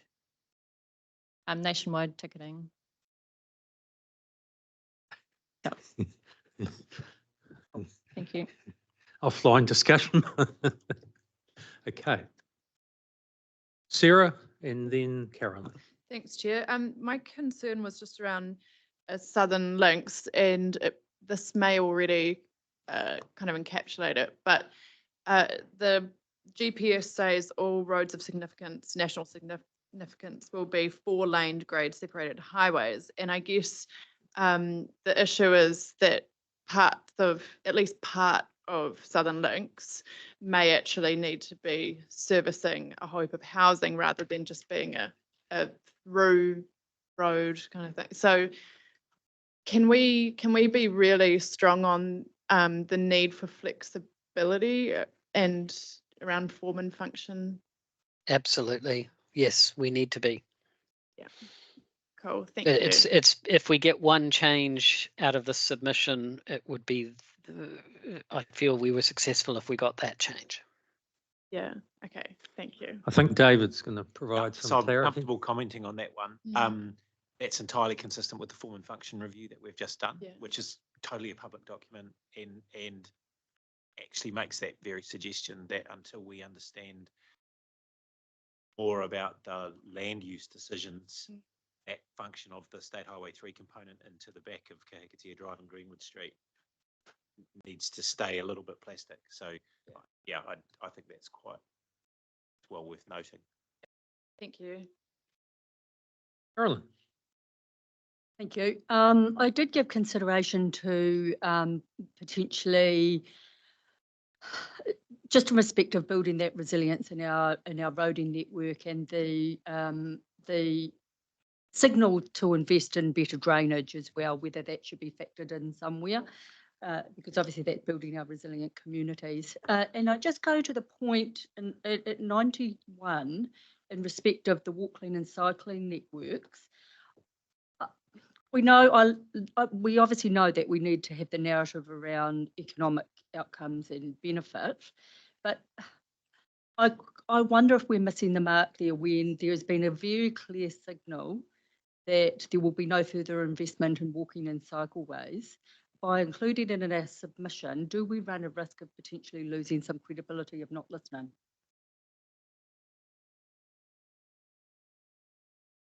Robert, did you want to comment on that?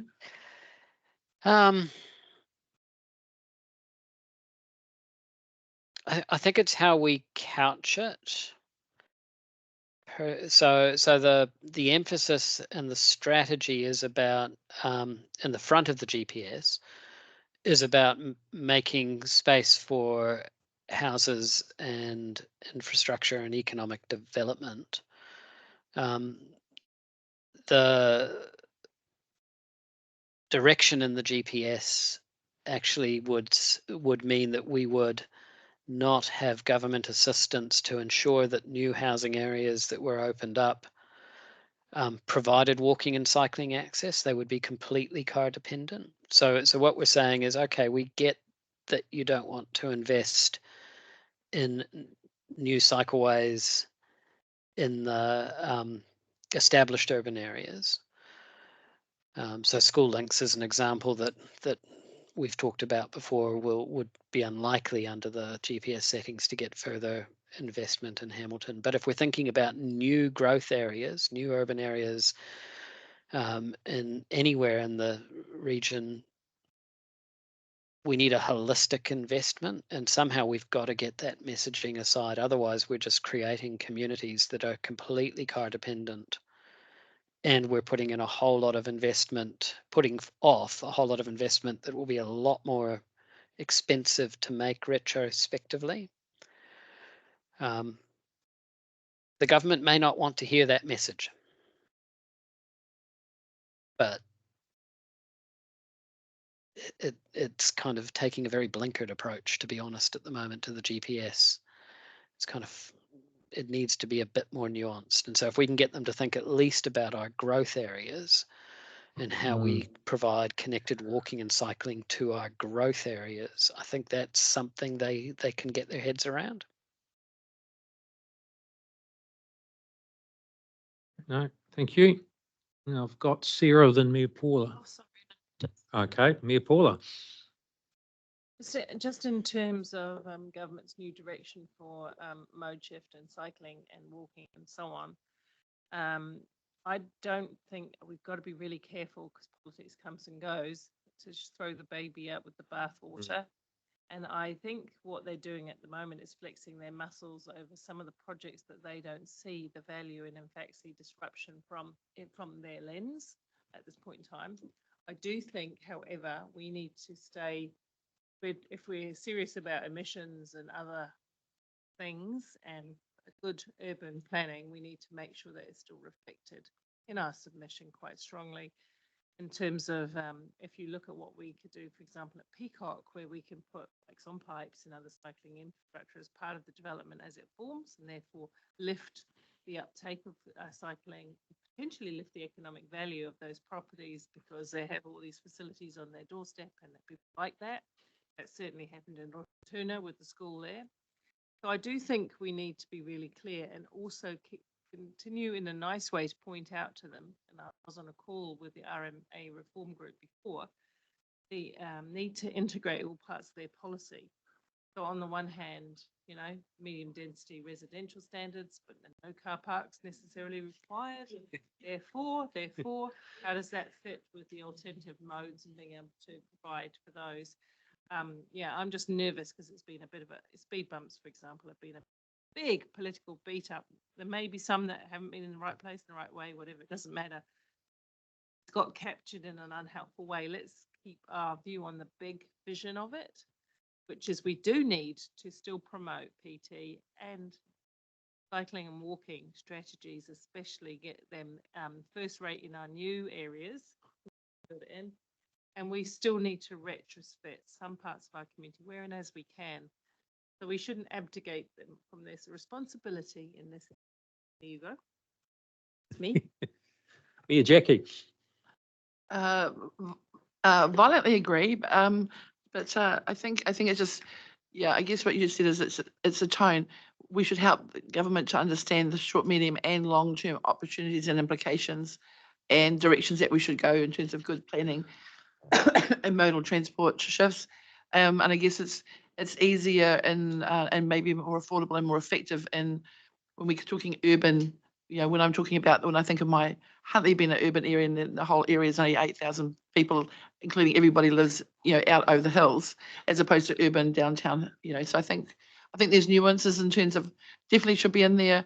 I think we just definitely need to just like leverage it in terms of where we're meaning and being specific about what urban means. And quite frankly, we're talking about possibly a lot of people who are urban, who live in urban, they're planned urban, they've been taught, as opposed to rural and provincial, even in our growing Hamiltonians. So I think it's really important to have it in there. And I guess just to reiterate that, but just in terms of when we use words urban, I think it goes back to what Paula said, is we have to be specific about what some of these words mean in certain situations and like the aspirations. Now, and I advocate for these because our council has kind of gone away in our long-term plan for the expansion of these things for affordability. But I actually did a whole North Waikato trails and connectivity network as a sideline as a councillor for no reason other than it needed to be done on my own time. So I hate that they're, it's disappointing that we can't afford some of the things that are aspirationally in there. So I am positive towards it, but I think it's just around when and where and how government. I guess and in terms of that whole, what we leverage in terms of our submissions, I absolutely agree around the roading, and it's like fit for purpose and affordability and safety, as opposed to everything will be in a certain way. So I agree with that. And I guess my point around the submission, the opportunity is when I look at this first paragraph, it's number 3 at the bottom, last sentence of number 3 on page 90. It says, I'm concerned about the current draft GPS may inhibit our ability to identify and secure rapid transport corridors that we need longer term. And this comes back to that modal transport in the future. What we're doing here is trying to future-proof as well as what we need now, short, medium and long term. So when little Sarah's baby is a grandmother, we've actually secured the aspirational things, and we're all going around in flying saucers or whatever, right? What do you call that? I absolutely would like to see that strengthened in terms of how do we secure and make sure that we've got those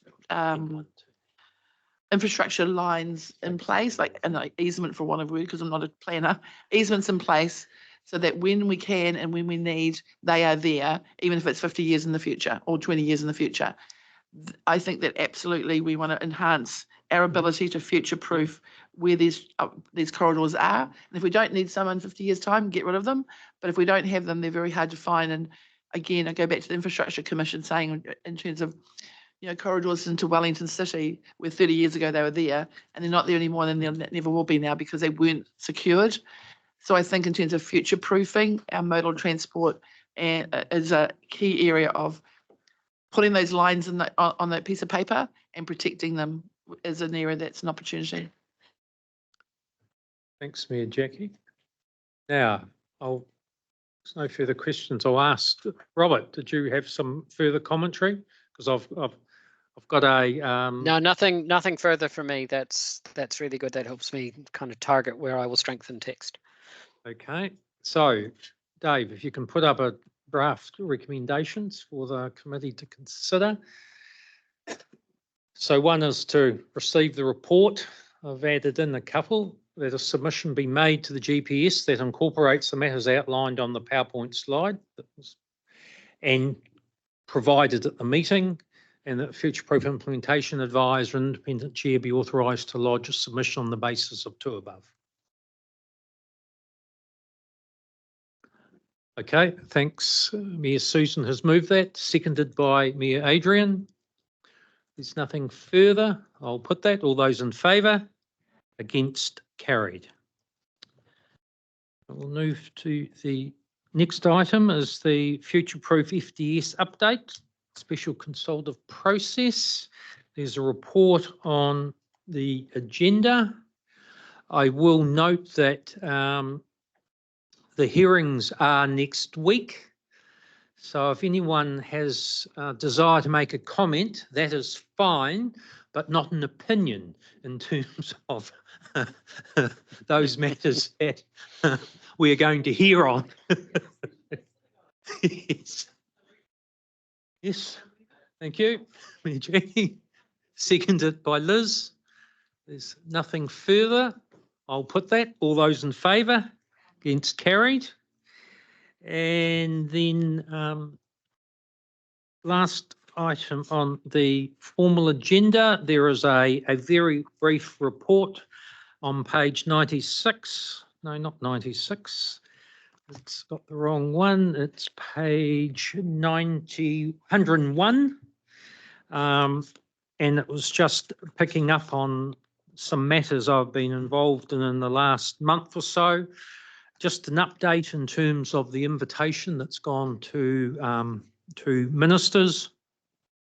So I've heard back from Minister Brown, and he has affirmed that for our next two meetings, he is able to join us for those meetings virtually.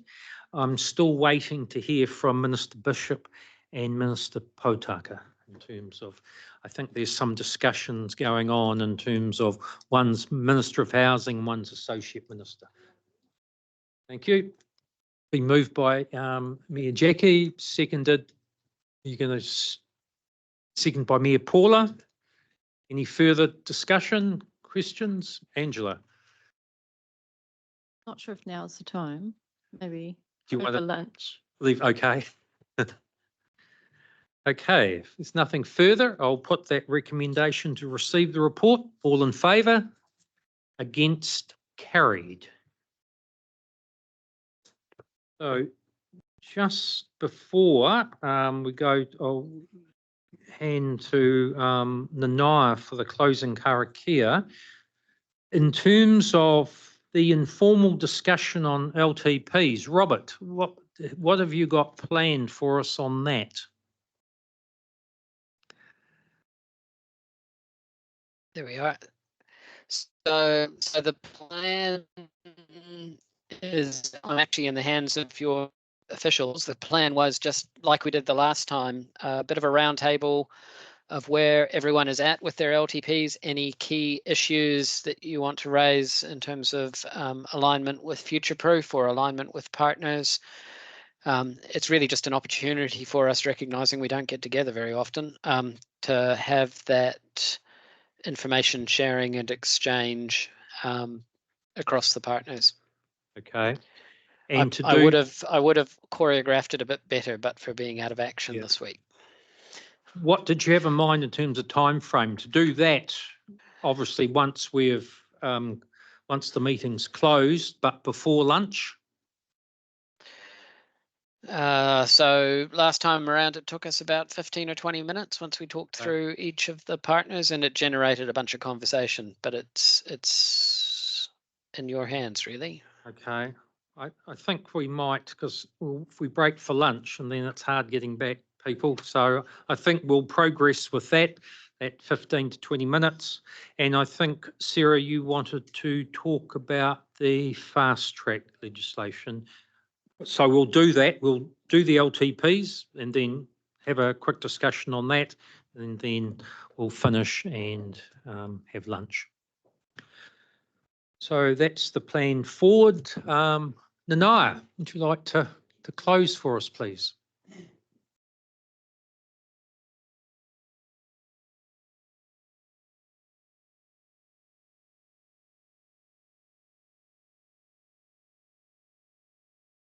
Turi e whakamaua na kia tīna, haumi e, hui e, Tai ki ai. Kia ora tātou.